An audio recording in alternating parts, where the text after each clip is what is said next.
People are being confined to smaller groups now, living with family members for longer periods than they've ever known, or even harder, in lots of cases, living alone for Mhm. long periods of time. Obviously, in the past, families lived a lot closer and were a lot more used to sharing their space and working as a close unit, helping one another. Why is it such an important thing to do and go back to the old days? And what advantages can it bring to figure out how to work as a unit? I think having family support around you is really good. But if I say that, there's going to be people that are going to say, Yeah, of well, course. not if your family's not supportive, or if Yeah, not everybody's blessed with close family, are they? But I think I think what was really good in my own experience of observing families was I think a lot of children got a lot out of being with their parents in the last lockdown. I really do. I think they got time and they got to play games and they got to have a childhood that perhaps they would have missed out on had COVID not come along. I mean, families were left with, because being in lockdown, they had to invent things to do. So I saw the family next door to me kite flying and having races up and down the garden. And, and it was just lovely to see the things that they were doing together to keep themselves occupied. Whereas normally, I mean, now they're back at school and I'm guessing that they'll be back seeing friends and things, so that won't happen as much. And I think a lot of people have been contacting me saying that some of the children didn't want to go back to school. yeah, They actually quite I enjoyed can understand. being in their own environment and learning at home. And I had quite a few parents as well saying, I can't do this. I would have struggled, to be honest, because I didn't have a good education. So I would have really struggled trying to home tutor my kids. So I could understand that when parents were saying, I just can't do it. So I said, if it was me, I'd use the time. I'd let them run the house. I'd give them the finances and say, okay, this is what we've got to do, kids. Yeah. You work it out. Cook the food, do this.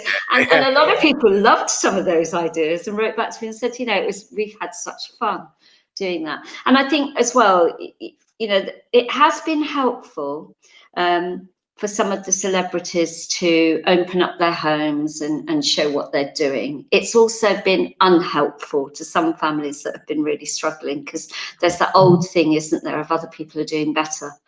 Other people seem to be, but I've loved the people that have come on and said, this is my challenge. And like Barry, that I've been watching on my Facebook, that really helped because it was normal. And I think that there are ways that we've helped each other. But for the elderly in lockdown, I think it's been dreadful. For the ones that haven't been able to be with their families, it's been really dreadful. And I think some of them are really troubled now about going out and mixing in, because they've become almost institutionalized in their own homes, I think. Yeah, of course. Being isolated for so long has changed. Yeah. Especially the ones that are alone as well, that haven't got the partner anymore. Yeah, or didn't know their neighbours very well. And, there's been some really good upsides of people helping each other and people getting to know people. And then there's been some downsides where obviously people haven't been able to be close, family members have been ill or died.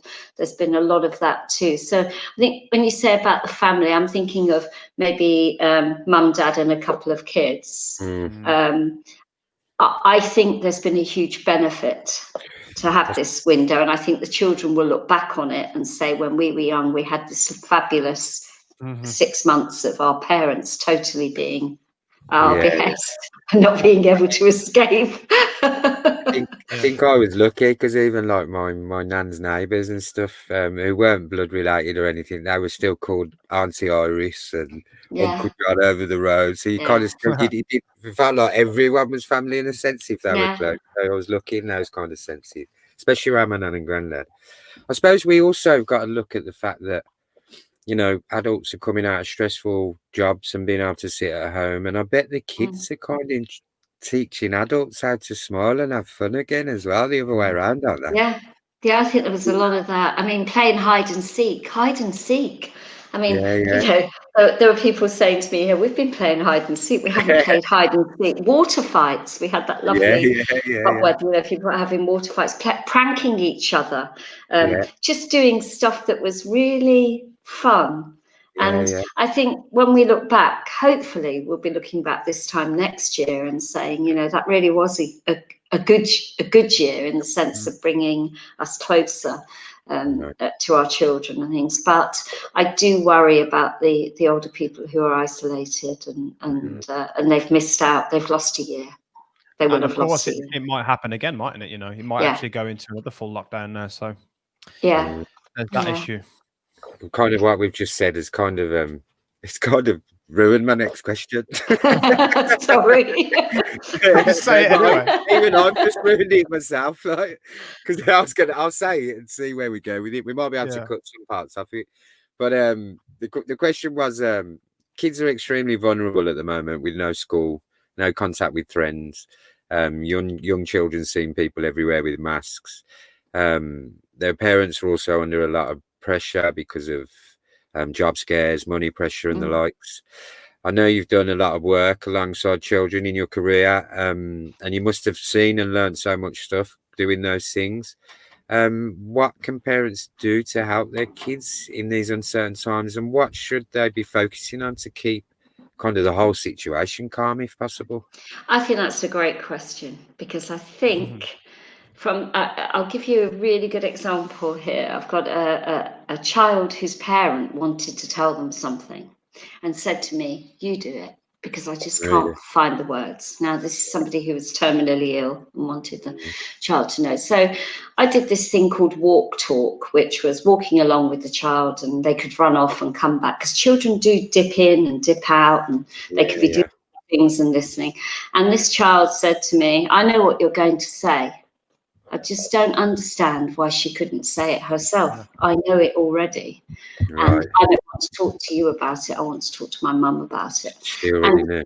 Yeah. And I think in my experience, children can be sitting on a PlayStation. They can be talking to their friends. They can be building something. Do not ever think that you're having a private conversation if you have a child in your house, because they have the ability to listen whilst doing other things. And if you don't be honest with them, what you do is you leave them prey to the internet or to well-meaning friends. And another good example of that is, I'll make this one up, but it is coming from experience. So we use John again. John's lost his job. So mum's talking to her best friend. All the kids are playing together. They're not isolated. They're in each other's bubble, let's say, because I don't want to be in trouble for saying all the kids are playing together. So the children are around, and mum thinks that she's in the kitchen talking to her friend about what worries they have about money and everything else. The friend's children hear it. The friend goes home and tells her husband, "Oh, you know, John's lost his job. That's going to be worrying." The children hear that as well. And the next time they see these other children, they tell them their version, which is, "Your mum's going to leave your dad because my mum said your dad has lost his job and he won't be able to feed you anymore." And so the children then are left with this. And if they can't talk to their parents, where do they put it? So it just gives them anxiety. So my rule with children is never underestimate them. They are very, very, very astute at picking things up, even subliminally on the news while you're cooking dinner, they're watching something. If you keep an open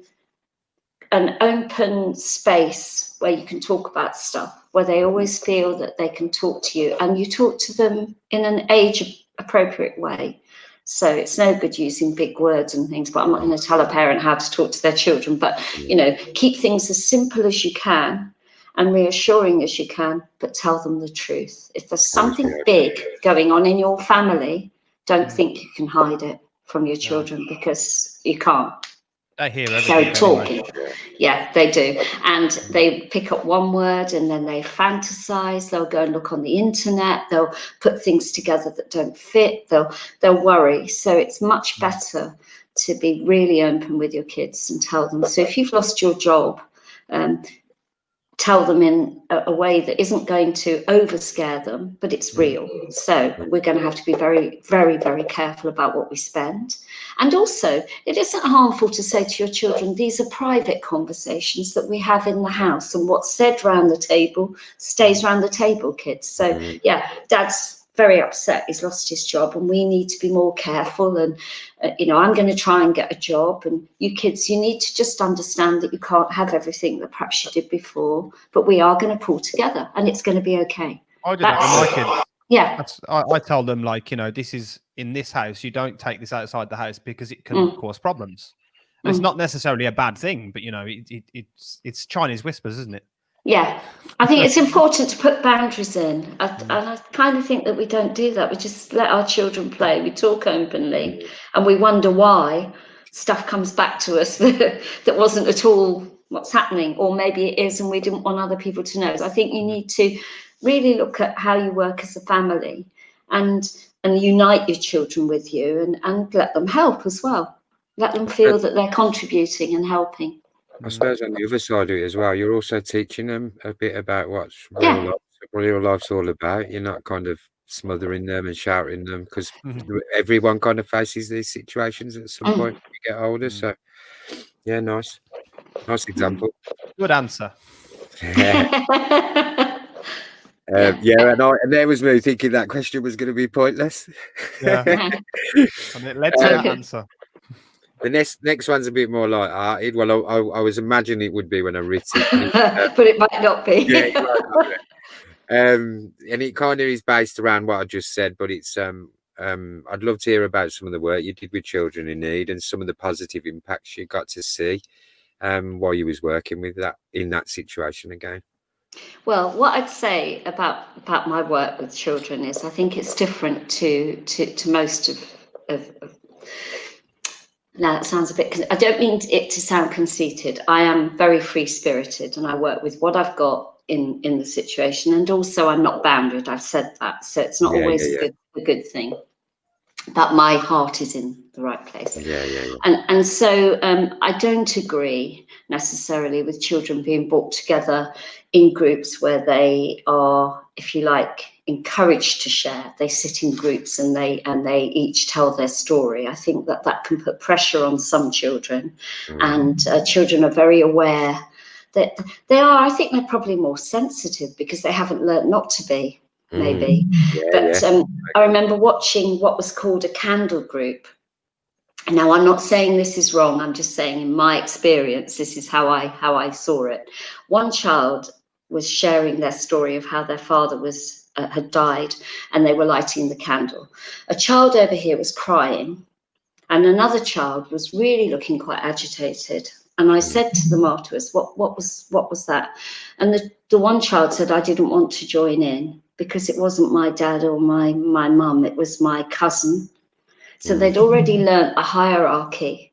And I thought that's, if we would do that with adults, if we wouldn't expect adults to suddenly all come together and share, if we recognise that losses are different, then we need to be mindful of children. So working with the children, I just decided I'd give them an area to be, and I'd let it flow. I'd provide crayons, and I provided animals, and I did all sorts of stuff like that. I didn't do 50-minute sessions because most of the children would just say, this is boring. I don't want to talk about this, or I didn't want to come and see you today. I haven't got anything to say. So I would just take it as it came. And then I extended that to the adults. And in the end, I ended up working with the adults and helping them to do the work with their kids. Because at the end of the day, in my experience, if you're told you're going to die, you can already become the property of a hospital. And, your calendar has changed from gym, see Mick up the pub, to oncologist and chemotherapy and nurse. And so your life has been already taken away from you. To have somebody like me come in and say, hello, I'm the child counsellor, it's just another thing that you're not capable of doing. Whereas I like to say to people, well, okay, I see your calendar, but you're still dad. You're still mum, and you still have a job to do. So I'm going to help you to be the best mum and dad now, and to be there in the future when you're not here for your children. That's what I want to achieve, so that although you may not physically be here, your children still have that wealth of you to draw on. So we've got a big piece of work to do before you leave the mortal coil. Let's hope you don't yet. Let's crack on. So that's how I worked with my adults, and it was empowering, and I think it helped them to converse with their children, and they left what I call really important a really big continued bond, because I wanted the children that I worked with to not be in the pub at 20 and their friends saying, "Don't mention Dad," because they'll get upset. I wanted them to be very capable of talking about their loved ones in a very positive way. You know, yeah, it's okay to talk about my dad. Yeah, I get emotional, but I really like you to talk about him because it makes me feel close to him. I like the kids that I work with to keep that bond. And so a lot of my work was very, very different, and encouraging them to have open conversations with their families as well, more so than with me. Yeah, it sounds like you've been quite creative in the way you've approached all these things. I think I was lucky because I was just into breaking the rules for as long as I could before they kicked me out, to be honest. But yeah, and the thing is, the other thing is, I have a, and I'm sure if there are counsellors out there, but don't say it before you've spoken to me, because I'm still standing by it, who would say, "Oh my God, she must be doing something wrong. She's got a guy of 30, I think he's 35, still coming to her." Now, this young man, and I have permission to share his story. He was, his father died when he was 12. He didn't have a mum. She was poorly and had left. And I picked him up at school as a school counsellor. And the school said, after 2 years of me working with this child, and bearing in mind, children are like, if you imagine the Hulk, they're changing. So how they feel when they're 12 is not how they feel when they're 13 or 14 or 15 and a half. Things are happening to them all the time. And so they're changing. And so his counselling needs were changing. So I saw myself as supporting him through what was a really crucial time in his adolescence and his growing. And the school said, he's had 2 years. We all know that 2 years is long enough. And I said, I'm not happy about this, because this boy has special needs.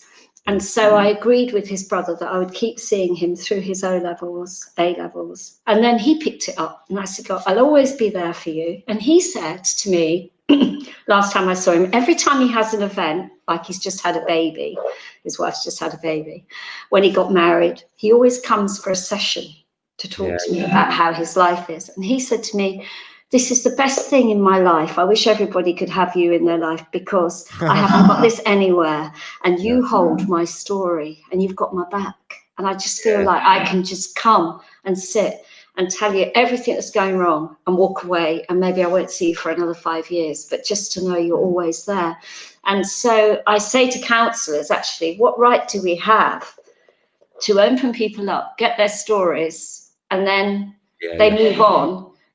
But we're holding that part of them. And, you know, I grew up in care. So as a kid in care, I quite often like to go back and look at houses I've lived in, or, old teachers. I had this thing for quite a few years about connecting with old teachers, because they were important. They were my story. So I think we need to be very mindful when we're working with children about the future, and giving them that way, that way to be able to root back to you. And, you know, whether it's not because he's psychologically damaged, it's because he benefits from the relationship. And I have managed to keep it just the two of us. You know, that when he was getting married, it's like, "I must bring my wife to meet you." You know, and I'm like, "Yes, but once your wife has met me, it's no longer our relationship." She will then be saying, "Oh, are you going to see Alex? I'll come and see Alex with you." So, "Oh, I want to bring my child for you to see it." And I can work with that. You know, why is that so important? Because you're important to me. And then I say, you know, yes, that's lovely, but once we bring other people in, it's not your space anymore. So a bond is broken, I guess, isn't it? Yeah. And I mean, that's what that relationship is 24 years. Right. 24 years I've been working with him. Yeah, for nothing. I don't charge. So I don't want people to be saying, "Oh my God, she's made a fortune out of this kid." I haven't. It's all about the money. No, it's not about the money for me. I tell you, I just think, having said earlier on about, you know, being in that very dark place and growing up in care and having the childhood that I had, and I have lived on the streets, and I have, you know, had ducked and dived all my childhood.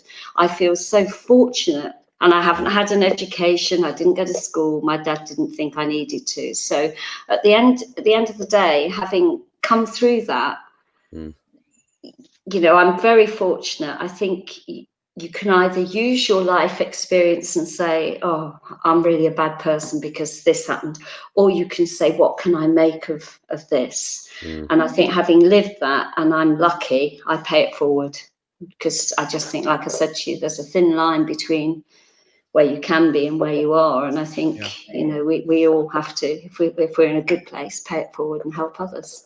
I can resonate with a lot of that, like, but if I went into it, we'd probably be here for another 2 hours talking. That'd be a whole new show. But yeah, this is what happens here. That's why I'm going to do my chat show, because I just think people just come in and they love to talk, and I love it. I can resonate with quite a lot of things you've said today. To be honest, it's quite empowering, and it's nice to hear someone. I know I've said it a few times. I'm going to become your Auntie Alex, aren't I? I think I have a similar sense and a similar heart to what you've got in that sense. You know, that's how I look at things, how I look at people. I'm even resonating down, so you can't red tape of me. No, it doesn't get honest. I'm the first one with this. I'm not saying, I mean, and you're not. You know, you don't put people at risk. No. But for goodness sake, come on, people, let's be sensible. You know, when I was a kid, right, you lived in the street, and you know, like I say, I know I'm a lot older than you, but you lived in the street, and there'd be somebody weird living down the end of the street, and all the neighbours would say, stay away from him, or don't go up there. And you know, you'd be playing out, and you, in my case, it was my foster mum. She'd say, be in at 7. And so you'd be in the park and you'd be shouting, Mister, what time is it? To a complete stranger. And you know, and they'd shout, time you were at home, or you know, that I think is really important. It's really important that we kind of get our kids back to that, in a way, to not being frightened of other people, and you know, and that old-fashioned way of knowing that most of the world is good. Just letting them be kids again. Yeah, letting them play down the canal. Let them have fun. Oh, down the canal. Oh, the Dow. In the Midlands, do you remember, if you had anything old, you'd throw it in the canal? You'd see people, where are you going? I'm just going to throw this pram in the canal. I don't want it anymore. Well, you see these people magnet fishing now. They're pulling out all sorts, aren't they? I know, we were really bad, weren't we? I mean, we didn't do a lot of, we did do some good things, but I mean, some of it was Liverpool. Ours was more swimming in canals, I think. I know. I mean, but I grew up on sugar sandwiches, and council pop, and you'd go out and play all day, wouldn't you? Nobody had asked where you were going. We used to have our dinner in a brown paper bag and take it out to play with it. Whatever it was, like, you'd just be playing out. And you build a den and just leave it then. The whole thing was about building it, really. And you could go out with a piece of chalk and spend hours playing, couldn't you? It was amazing. We 77. We were, well, when was you born, Rich? 80. 80. I was born. Wow, yeah. So I was 58. 42 and 40 we are now. Are you? Yeah. So we 10 years apart almost. We've still got them. We've still got them. We've still got those. We were still at the end of the traditional ways, I think. Yeah, you just caught it. My son and daughter, I've got twins, and they're 32. Right. And I was determined. I mean, it's terrible for them because I've never been to school. So they used to say to me when they're still doing the times table, I can swear to God, nobody ever has said to me, what's your times table, ever. And I still don't know it. I know the tune. You